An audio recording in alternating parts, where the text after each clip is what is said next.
Nathan West is back. But is it really him? General Hospital Shock Twist explained. Hey, General Hospital fans, this is Belinda from Soap Dirt, and wow, Port Charles just got hit with one of its most shocking storylines in years.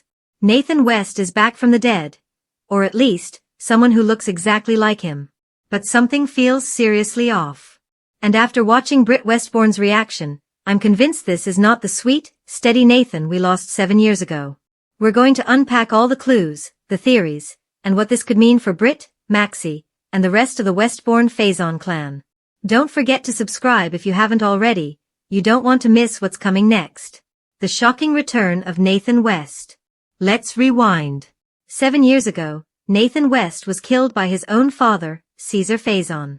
We saw the funeral, we saw the grief, there was no reason to question it. But now, out of nowhere, Lulu finds a John Doe at the scene of a car crash. She calls 911, never even sees his face. Then, once he's brought into General Hospital, the entire ER gasps, because the patient looks exactly like Nathan West. The PCPD runs the fingerprints. DNA matches. It's Nathan, they say. But something about it just doesn't sit right. At first, I brushed it off as another soap resurrection. It happens all the time in Port Charles. But then came Britt's reaction. And that changed everything. Britt's reaction speaks volumes. When Britt saw her brother, she didn't look relieved or overjoyed. She looked horrified. Her face said everything. She wasn't seeing her brother come home, she was seeing something that scared her to her core.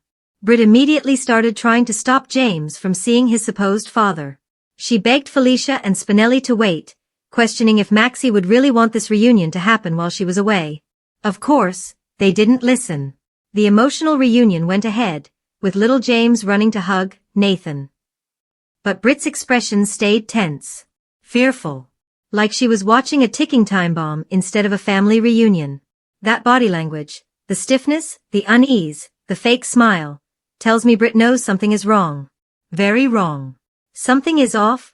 Theories about the new Nathan. Now let's talk theories. And remember, in Port Charles, nothing is too far-fetched. 1. The memory mapping theory. This might actually be Nathan's body, but with someone else's memories inside his head. Faison was obsessed with brain experiments, mind control, memory transfers, reprogramming. Remember Drew Kane and Franco? It's entirely possible that Nathan's been used as a guinea pig in one of Faison's or Peter August's experiments. If Peter's memories have been implanted into Nathan's mind, that would mean we're looking at Nathan's face but hearing Peter's thoughts. Britt's reaction makes total sense in that case. She's not hugging her brother. She's hugging a shell filled with something dark and dangerous. 2. The Peter August impersonation theory. Another possible twist. This isn't Nathan at all. This could be Peter August, back from his supposed death, disguised through surgery and DNA tampering. Peter had access to WSB-level tech and wasn't above falsifying DNA data. The PCPD's confirmation could have been doctored. If it's Peter pretending to be Nathan, then Britt's fear isn't just emotional, it's survival instinct. 3. The mind control/programming theory. Or maybe it is Nathan, but he's been reprogrammed, like Drew Kane once was.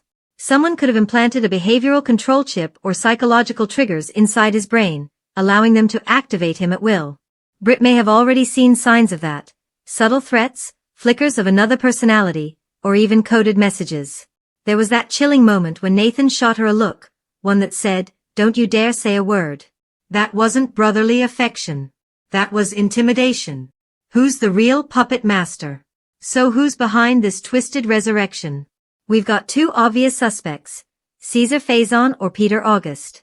Britt recently received a mysterious package with medication labeled only with the initial C. Could that stand for Caesar? If so, Faison may still be pulling the strings from the shadows, manipulating his own children in some sick psychological experiment. Remember, Britt told Pascal that her boss wouldn't want her hurt. Peter would never protect Britt, he despised her. But Faison? Twisted as he was, he had a warped sense of loyalty toward his daughter. So if Britt's boss is still out there, it's probably Caesar Faison, alive or preserved through one of his bizarre scientific projects. Britt's silence is protection.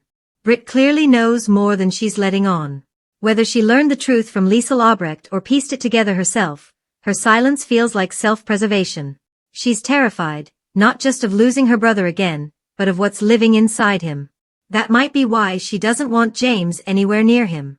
Because if this Nathan really is Peter, or some hybrid of the two, James could be in grave danger. Let's not forget, Maxie Jones risked everything to protect her daughter Bailey Lou from Peter. She even staged an entire fake maternity cover-up with Brooklyn and Valentine to keep Peter away from the baby. So Britt stopping James from meeting Nathan could be her way of saving Maxie's son from history repeating itself. The fight inside Nathan's mind. Now here's an interesting angle. What if there's a war happening inside Nathan's mind? It could be that both Nathan and Peter's consciousnesses exist, battling for control. The car crash could have been a result of that internal struggle, the real Nathan briefly breaking through before losing control again. If that's true, the real Nathan might still be in there, trapped, screaming to get out. And if Peter or Faison can take control of that body at any time, Port Charles is sitting on a powder keg. History repeats itself in Port Charles. Before we say this is too crazy, let's remember, General Hospital has never shied away from science fiction level drama. Micas Cassadine had a weather control machine. Helena programmed Jake Weber to unleash a deadly virus. Anna Devane had fake memories implanted. Franco lived with Drew's memories for months. And yes, Casey the alien was once a real character. So a brain-swapped, memory-mapped, resurrected Nathan West? That's classic GH. Bomb. What comes next?